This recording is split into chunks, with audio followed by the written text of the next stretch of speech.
It's Thursday afternoon, the day we talk about marriage. Welcome. I'm Leslie Dories, your marriage coach. I am the founder of Foundations Coaching NC, and I am the creator of the Hero Husband Project. Now, today I'm tackling a subject that is really important in marriage and creates one of the biggest challenges. A lot of people say that marriages struggle with two things: money and sex. And I'm not talking about money today, I'm talking about sex.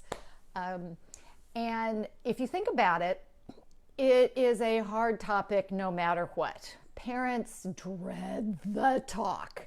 They don't know how to talk to their kids about sex, and they think that it all has to be done in one thing, and they dread it, and so they make this big thing about it, and so kids get the idea that talking about sex is bad. Now, in that particular case, we're just talking about changes in bodies and the actual physical activity itself, which in reality, having sex, strictly the act, is relatively simple. But if you've been involved in a relationship for any length of time, you know that, like everything else, the devil is in the details. And in our society, in our country, we use sex a lot. I mean, sex is used to sell, it's in advertising, it's all over the place.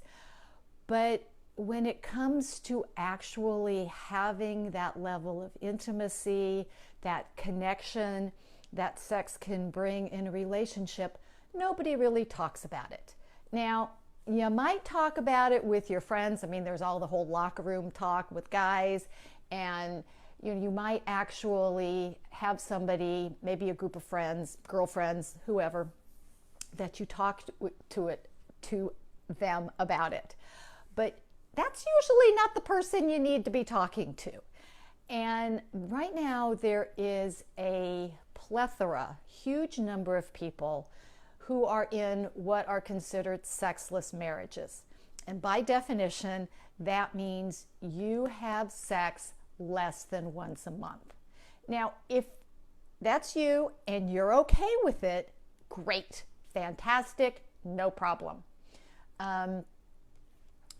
So it's a question of, if you're okay with it, that's great. But here's the thing. Most people do not have the same level of sexual interest or sexual desire as their partners. And that's okay, but it's not necessarily a way, people don't have a way out of it. And so what generally happens is somebody suffers in silence and or they have fights. And so what I want to do today is talk about how do you talk to your partner about sex? Not just quantity, but also quality. Now, rule number one is you do not talk about sex while you're having sex. Now, there are two exceptions to that. One is if something hurts, you need to share that with your partner immediately.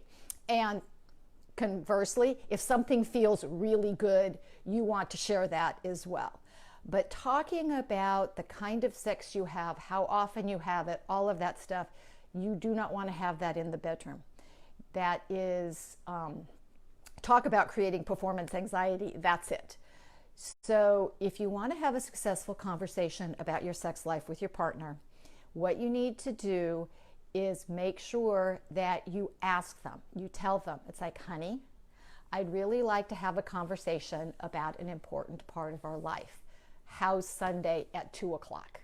So you actually make an appointment to have the conversation, and you let them know what the conversation is going to be about. We do not want to blindside our partner, okay? That's rule number one. Actually, rule number two, because the first rule is don't do it while in bed. The third rule is start out with what is positive, what is working, what you are enjoying. Because first off, it's going to let your partner know that this is not a bash me conversation, but also that there are some things that you really appreciate. whether it's their willingness to just have sex with you at all, or just something that's positive. All right, now here comes the tough part. Now's the time to say, and, not but, and I was wondering if we could do something different.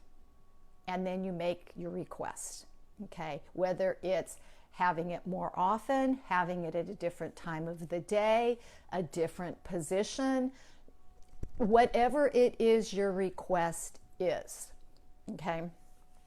And then stop. Don't keep going on and on and on about it. Let your partner digest what you're asking. It's also helpful to give your partner the opportunity to share their thoughts and feelings. So you can say, going back to talking about what's positive, and you can say, I really enjoy it when we do this.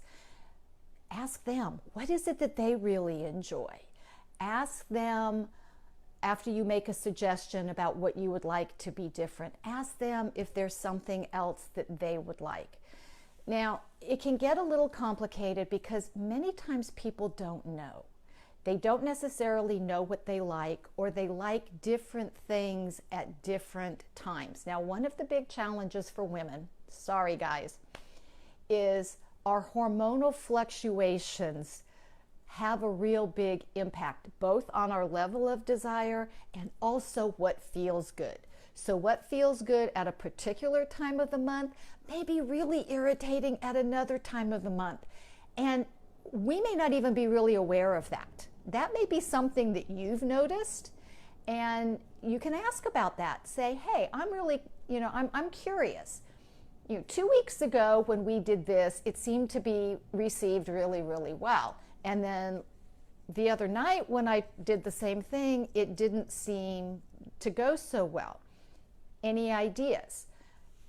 The important thing about any conversation about sex is that you're by yourselves, you're not going to be interrupted, you're both calm and preferably awake, so don't do this at 10 o'clock at night.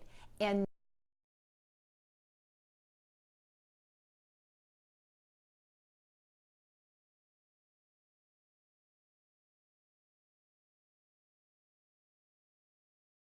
hopefully this has helped. And by the way, just like with a parent having a conversation about quote unquote the birds and the bees, the facts of life, it isn't a one-time conversation. It's not a one and done.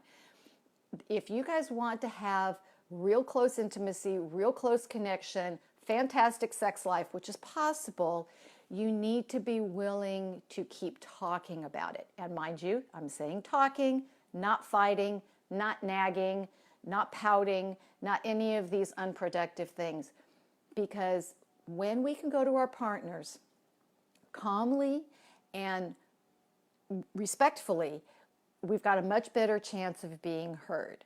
So let me know what you think. Put any comments or questions down below and I'll check them out, because this is a really important topic and it's one that people get hung up about.